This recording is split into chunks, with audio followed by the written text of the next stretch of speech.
My name is Elina. I am 28 years old. I live alone in a small apartment. My life was quiet. My days were calm. Until one night, everything changed. Please like, subscribe, share, and comment if this story touches your heart. Your support helps us bring more true and powerful stories to life. It was a cold Friday evening. The streets were silent. Only the wind moved between the buildings. I came home from work, feeling tired. My feet were sore. My shoulders were heavy. I just wanted to rest. I made a cup of tea. I changed into my soft pajamas. I turned on music, something soft and slow. The room felt warm and peaceful. I sat on the couch, and for a moment, I forgot the world. Then, I heard it. Knock. At first, it was soft. I ignored it. Maybe someone had the wrong door. I did not move. But then it came again. Bang. Bang. This time it was louder. I froze. My body stopped moving. My mind raced. I was not expecting anyone. No visitors. No friends coming over. Slowly I stood up. I walked toward the door. Each step felt heavy. I looked through the peephole. My heart stopped. My hands began to shake. It was Daniel, my ex-husband. We had been apart for 2 months. I had left him. Why? Because he had a temper. He shouted. He threw things. He scared me. But I never thought he would come back. Not like this. Not at night. Not uninvited. I opened the door, just a little.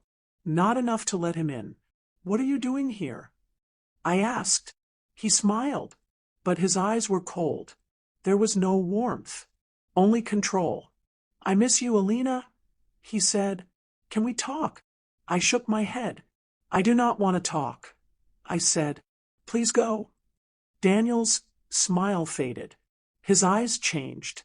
His voice became firm. "Just 5 minutes," he said. "Let me inside. We can fix this." "There is nothing to fix," I replied. "It is over." Then his voice changed again. This time, it was sharp, strong, dark. "Open the door, Elina. Now." "No," I whispered, and I began to close the door. Suddenly, he pushed it hard. The force shook me, but I had locked it in time. He began shouting, "You cannot do this. You are my wife." I stepped back, shaking. Tears filled my eyes. Fear filled the room. I ran to my phone. I called my best friend. "He is here," I said. "He is angry. I am scared." She said, "Call the police. Do it now." My fingers were shaking, but I dialed. "Please help," I told the woman on the phone. "My ex-husband is trying to get in." She said, "Stay inside. We are sending someone." I sat on the floor, my phone in my hand, my heart in my throat. I looked at the door. I remembered his voice when it was soft, his laugh when he smiled, the good moments we once had. But those moments were gone. This was not the man I married. This was someone else, someone dangerous. I sat on the cold floor. My hands were shaking. My phone felt heavy in my hand. The music had stopped. The room was silent, but my heart was loud. I stared at the door. He was still outside. I could hear him breathing. I could feel his anger. He shouted again, "You are mine. You belong with me." His voice was full of rage. It filled the hallway. It filled my chest with fear. I felt like I was trapped, like the walls were closing in. My body could not move, but my thoughts were running fast. What if he breaks the door? What if the police do not come in time? What if this is the end? 10 minutes passed, but it felt like hours. Every second felt like fire. Then, I heard it. A voice outside. Strong. Clear. "Sir, step away from the door." It was the police. They had arrived. I ran to the door, but did not open it. I pressed my ear to the wood. I listened. Daniel's voice grew louder. She is my wife. I just want to talk. But the officer said, no means no. You need to leave. Now, Daniel shouted again, but it was weaker. Then I heard footsteps. He was walking away. I waited. 1 minute, 2 minutes. Then there was silence. The police knocked gently. I opened the door slowly. 2 officers stood there. Are you okay? One asked. I nodded, but my eyes were full of tears. I could not speak. He is gone now, the other officer said. You are safe. They gave me a number to call if he came back. They told me I had done the right thing. I thanked them. Then I closed the door. But I did not feel safe. Not yet. I sat on the couch. The lights were still on. The tea on the table was cold. The music was off. My world felt different. I did not sleep that night. I kept the lights on. I listened to every small sound. Was he coming back? Was he hiding somewhere? Would I ever feel safe again? I looked at the door again and again. I held my phone tight in my hand. I kept the police number ready. That night, I saw the truth. Daniel was not the man I once loved. He was not the kind voice I remembered. He was not the smile I missed. He was someone else now. Someone I needed to stay away from. Someone I needed to protect myself from. And in that long night, as I sat alone, I realized something. Fear is not weakness. Fear is a message, a signal, a voice inside you that says, listen, protect yourself. That voice had saved me. The sun finally rose. The long night was over, but I was still afraid. I stood by the window. The street was quiet again.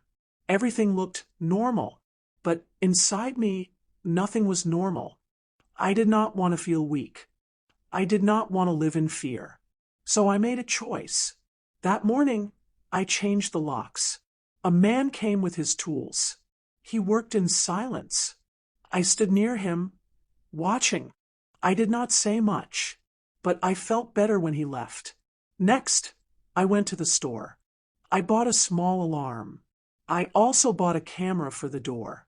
It was not cheap, but safety was now more important than anything else. When I got home, I cleaned the apartment. I folded my clothes. I washed the dishes. I wanted to feel normal again. I needed to feel strong again. Later, I looked in the mirror. My face was tired. My eyes were red. But something had changed. Something deep inside. I whispered to myself, you are safe now. You are strong. I said it again, louder, stronger, like I needed to hear my own voice. Like my voice was the only thing I could trust. I sat down and made tea. The same tea I had made last night. But this time, it felt different. Not peaceful, not quiet, but powerful. As I drank, I remembered the way he looked at me, his cold smile, his angry voice, the way he said, just 5 minutes. 5 minutes to do what? To scare me? To control me? To make me small again? No, not anymore. I used to be quiet. I used to stay silent. I used to smile when I was hurting. But now I knew better. Silence is not safety. Kindness is not weakness. Love should never come with fear. Some people later said, he just wanted to talk. But they were not there. They did not hear his voice. They did not see his eyes. I did, and I will never forget. That day, I wrote something in my journal, just a few lines, but they meant everything to me. It said, you do not need to be loud to be strong. You do not need to fight to say no. You are allowed to protect your peace. I read those words again and again. I placed the journal near my bed. It became my shield, my quiet strength. And from that day forward, I promised myself, never again will I ignore fear. Never again will I doubt my voice. That night had shaken me, but it also woke me up. I was no longer the same woman. I had changed. I had begun to rise. Days passed. I still felt afraid, sometimes. I jumped at loud sounds. I checked the door many times. But I also felt something else, stronger than fear. It was courage. It started small, like a whisper in my heart, but it grew louder each day. I had a story, and I wanted to tell it. I started with my best friend, the one who told me to call the police. We met for coffee. I held her hand and said, "Thank you. You helped save me." She smiled. She said, "You saved yourself." Her words stayed in my heart. Maybe she was right. Maybe I did save myself. I began writing more in my journal, not just about that night, but about my feelings, my memories, my voice. Then one day, I found a group online. It was for women who had been scared like me, women who had been hurt, women who wanted to heal. I joined the group. I read their stories. Some made me cry. Some made me feel brave. After a week, I shared my story too. I wrote it in simple words. From the heart. I did not hide the fear. I did not hide the pain. I wanted others to know they were not alone. The next day, I got messages. So many. From women I did not know. One said, "Thank you. I am going through the same thing." Another said, "You gave me strength to speak." I cried when I read those words, but it was not from sadness. It was from hope. I thought my story was just mine, but now I knew my voice could help others. That night, I slept better, not because the fear was gone, but because I had found purpose. In the days that followed, I wrote more.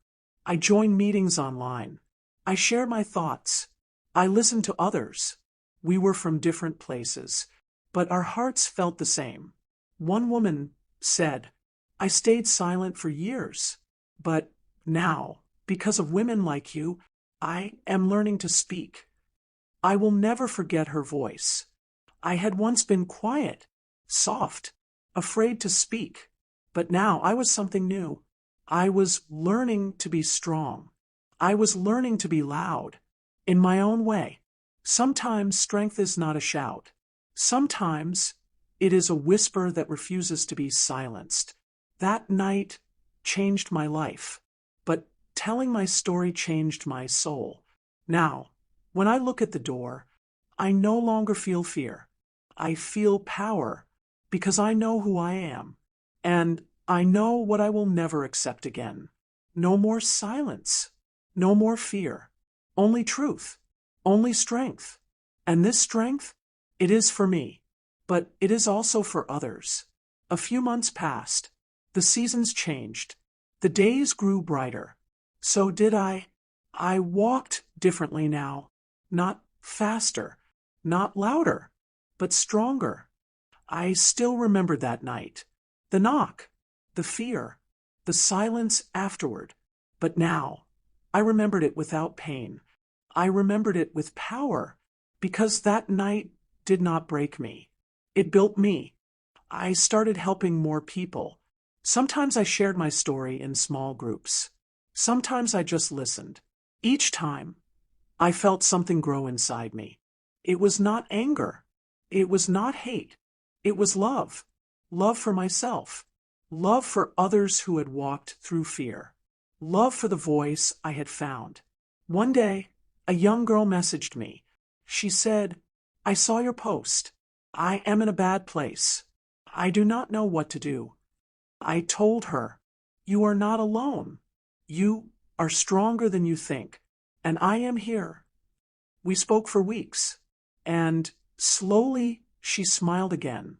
She found her own voice. I realized something then. My pain had turned into something beautiful.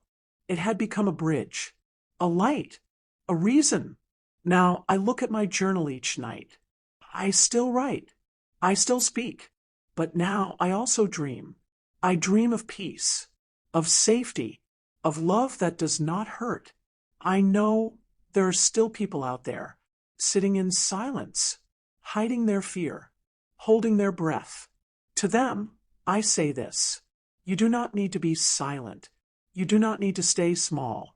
Your story matters. Your safety matters. You matter. Do not wait for someone to save you. Sometimes, you are the one who saves yourself. Stand up. Speak. Reach out. And if your voice shakes, speak anyway, because your fear is not weakness. It is a sign. It is a signal. It is your heart saying, you deserve better. Today, I live with peace. Not perfect peace, but real peace. The kind that comes from truth. The kind that stays even when the night is dark. Because now I know I will never go back. I am no longer afraid of my past. I am proud of how far I have come. And now I share this with you, not because I want sympathy, but because I want you to feel strong too. This is my story, but maybe it is your story too. If you feel fear, listen to it. If you feel pain, speak it. If you feel alone, reach out. You are not alone. You are not weak. You are not broken. You are becoming. And this is just your beginning.